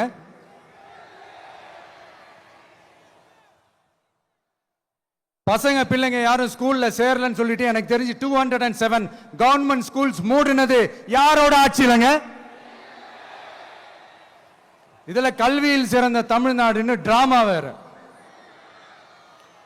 அடுத்து குடும்பத்தில் ஒருத்தருக்கு நிரந்தரமான வருமானம் வரணும், வேலை வாய்ப்பு கிடைக்கணும் அப்படின்னா நாங்க கொடுக்காத வருமானமா, நாங்க கொடுக்காத வேலையா அப்படிங்கிறது. எத்தனையோ லட்சம் காலி பணியிடங்கள் நிரப்புவோம்னு வாக்குறுதி கொடுத்துட்டு ஆட்சிக்கு வந்தீங்களே, எத்தனை லட்சம் காலி பணியிடங்களை நிரப்புனீங்க? அட்லீஸ்ட் 1 லட்சம் காலி பணியிடங்களாவது நிரப்புனீங்களா?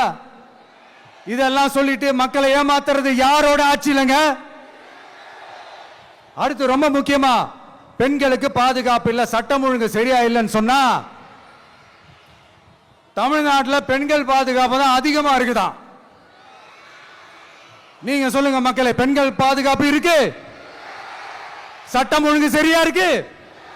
அவங்க சொல்றது உண்மையா? அவங்க சொல்றதை நீங்க ஏத்துக்கிறீங்களா? சத்தமா கேக்குதா சார்? இதுதான் ரியாலிட்டி, இதுதான் நிஜம். நம்மளுடைய ஆட்சியில சட்டம் ஒழுங்குல சமரசமே இருக்காது. அதனாலதான் இவ்வளவு ஸ்ட்ராங்கா சொல்றோம், தைரியமா இருங்க மக்களே. இந்த மாதிரி விஷயங்கள்லாம் நம்ம மக்கள் கிட்ட எடுத்து சொன்னா உடனே இந்த இது எடுத்துட்டு வந்துருவாங்க.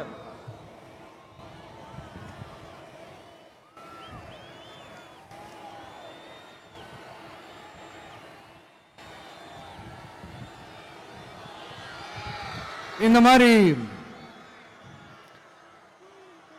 இதெல்லாம் என்னென்ன செய்ய போறோன்றது சிலதெல்லாம் காஞ்சிபுரத்தில் சொன்ன மாதிரி சொன்னா எல்லாத்தையும் தப்பு தப்பா திருச்சி பேசிக்கிட்டு அவதூறு பரப்பிக்கிட்டு. நான் கூட யோசிப்பேன், எம்ஜிஆர் அவர்களும் மேடம் ஜெயலலிதா மேடம் அவங்களும் ஒரே வார்த்தையில சொல்லி இந்த திமுகவை காலி பண்ணாங்கல்ல. நான் கூட யோசிப்பேன், ஏன் இவ்வளவு ஹார்ஷா பேசுறாங்க, ஏன் இவ்வளவு ஹார்ஷா அவங்கள திட்டுறாங்கன்னு யோசிச்சது உண்டு. இப்பதானே புரியுது. அவங்க 2 பேரும் சொன்னதை இப்ப நானும் ரிப்பீட் பண்றேன். திமுக ஒரு தீய சக்தி, திமுக ஒரு தீய சக்தி, திமுக ஒரு தீய சக்தி, திமுக ஒரு தீய சக்தி, தீய சக்தி, தீய சக்தி, தீய சக்தி. என் நெஞ்சில் குடியிருக்கும் ஈரோடு மக்களே,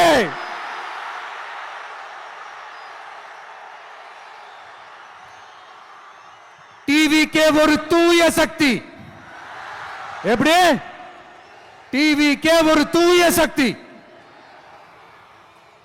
தூய சக்தி டிவிகேவுக்கும் தீய சக்தி டிஎம்கேவுக்கும் தான் போட்டியே.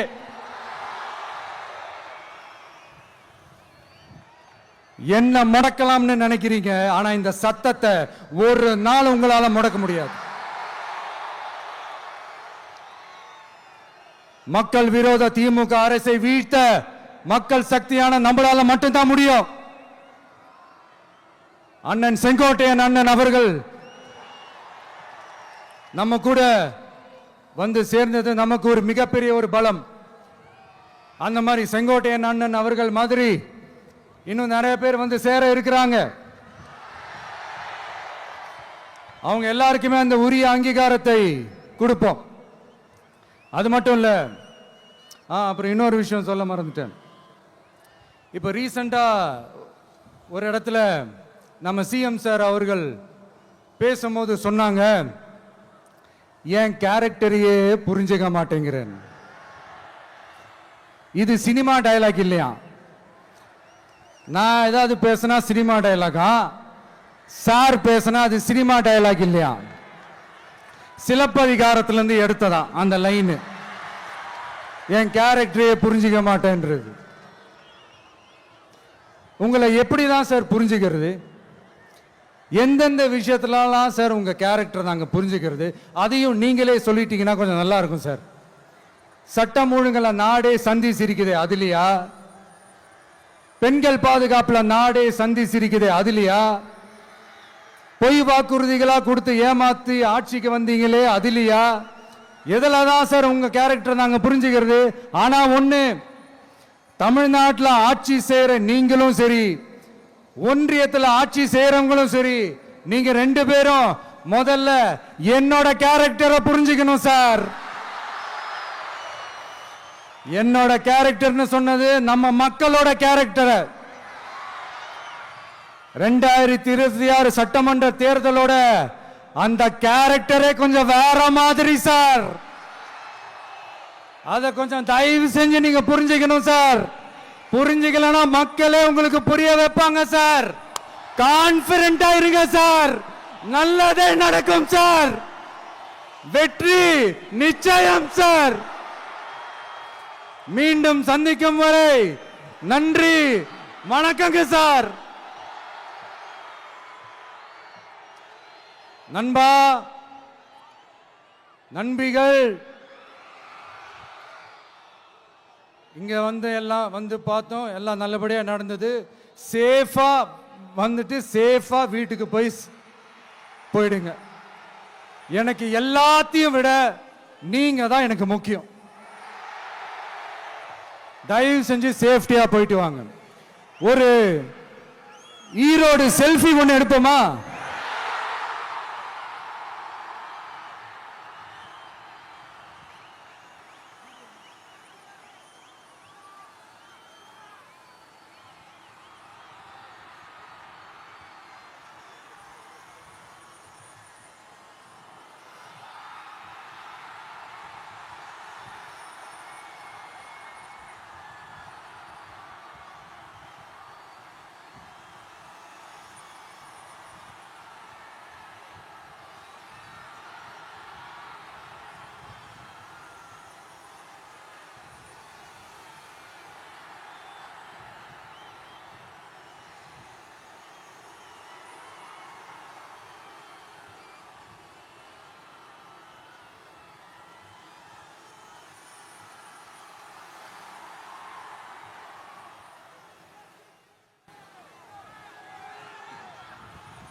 சென்ட் ஜார்ஜ் கோட்டையில் முதலமைச்சராக தலைவர் வருவதற்காக அண்ணன் செங்கோட்டையிலும் செங்கோலை தருகிறார்.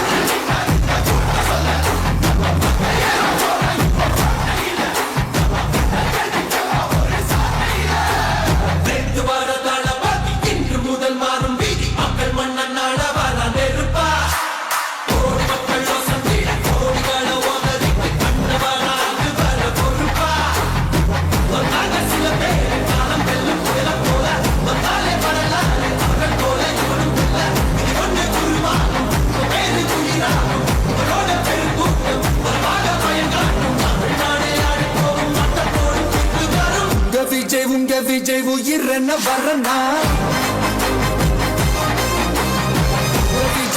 விஜய் எளியவன் குரல் தான். விஜய் தனியால் இல்ல கடல் தான். விஜய் எளியவன் குரல் தான்.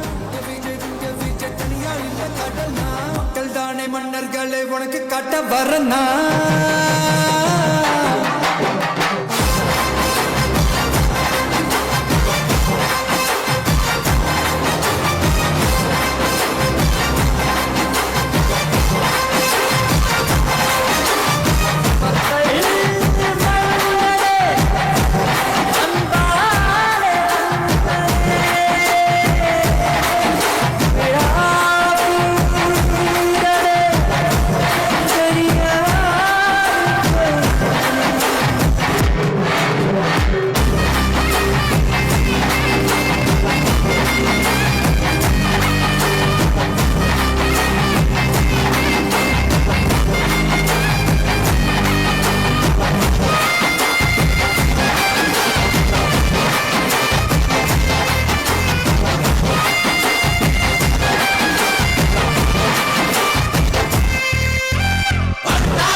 விஜய் உயிர் என்ன வரனா விஜய் உங்க விஜய் எளியவன் குரல்னா விஜய் உங்க விஜய் தனியா இல்ல கடல்னா விஜய் உங்க விஜய் எளியவன் குரல்னா விஜய் உங்க விஜய் தனியா இல்ல கடல்னா மக்கள் தானே மன்னர்களை உனக்கு காட்ட வரனா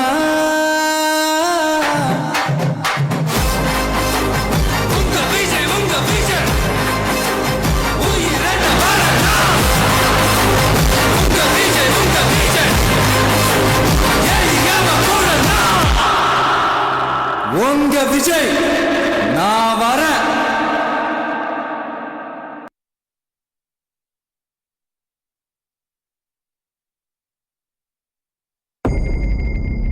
மக்கள் மன்னரே அன்பாரே அண்ணனே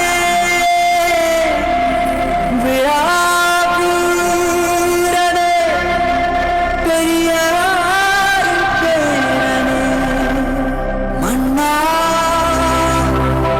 மன்னா எங்க உரிமை காவல்